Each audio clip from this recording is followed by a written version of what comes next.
Hi friends, இன்றைக்கி நம்ம பார்க்க போகிறது அடுத்து சூர்யாவோட 47 படத்தோட பூஜை தான். ஸோ இதில் வந்து பார்த்திங்கன்னா இந்த படத்தோட பூஜை டீட்டெயில்ஸை நம்ம இதில் அப்டேட் பண்ண போகிறோம். இது வந்து ஒரு சூப்பரான படம்னு சொல்லலாம்.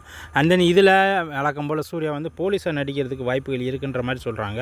அது மட்டும் இல்லாமல் இந்த பட பூஜையோட டீட்டெயில்ஸ் என்னென்னா, ஆனந்த்ராஜ் இந்த படத்தில் வில்லனாகவும், நம்ம நஸ்ரியா வந்து பார்த்திங்கன்னா இந்த படத்தில் ஹீரோயினாகவும் நடிக்கிற மாதிரி சொல்லியிருக்காங்க. ஸோ இந்த படம் வந்து இப்போ பூஜை முடிஞ்சிருக்கு. சூர்யாவோட 47 படத்தோட பூஜை டீட்டெயில்ஸ் என்னென்னு பார்க்கலாம்.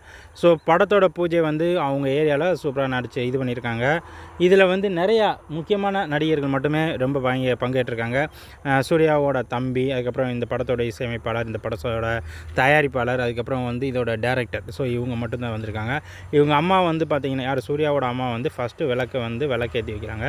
ரெண்டாவது வந்து ஜோதிகா வர்றாங்க. ஸோ அவங்க விளக்கேற்றி வச்சதுக்கப்புறம் இந்த படத்தோட தயாரிப்பாளர், அதுக்கப்புறம் வந்து பார்த்திங்கன்னா கார்த்தியோட ஒய்ஃபு இவங்க வந்திருக்காங்க. கடைசி நஸ்ரியா வந்து அவங்களும் வந்து விளக்கேற்றி வைக்கிறாங்க. அவங்களுக்கு அப்புறம் சூர்யா வராரு. ஸோ சூர்யா வந்து பார்த்திங்கன்னா இந்த படத்தோட ஹீரோ இல்லை. ஸோ அதுக்கடுத்து இந்த படத்தோட வில்லன் ஆனந்த்ராஜ் சார், அவரும் வந்து இந்த படத்தில் இந்த விளக்கேற்றி வைக்கிற மாதிரி சில சீன்ஸ், அதுக்கப்புறம் கொஞ்சம் மியூசிக்கல்ஸ் எல்லாம் வந்து நல்லா பயங்கரமாக வச்சுருக்காங்க.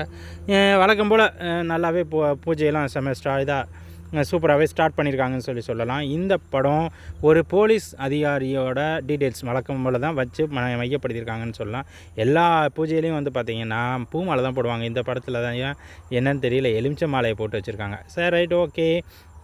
அது மட்டும் இல்லாமல் சூர்யா, ஜோதிகா, அப்புறம் நஸ்ரியா இவங்க பேர், அப்புறம் ஆனந்தராஜ் சார் பேர், அப்புறம் வந்து படத்தோட தயாரிப்பாளர், மியூசிக் டைரக்டர் பேர், இது எல்லாத்தையும் ஒன்றா சேர்த்தோம்னா சூர்யாவோட பேர் வந்து பார்த்திங்கன்னா 47 அப்படின்னு வரும்.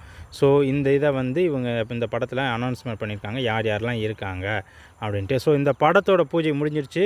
சூர்யாவோட 47 படத்தோட அப்டேட் முடிஞ்சதுக்கப்புறம் இதோட ஃபைனல் டிசிஷன்ஸ் எப்படி வருதுன்னு அடுத்ததில் பார்க்கலாம். நன்றி, பை.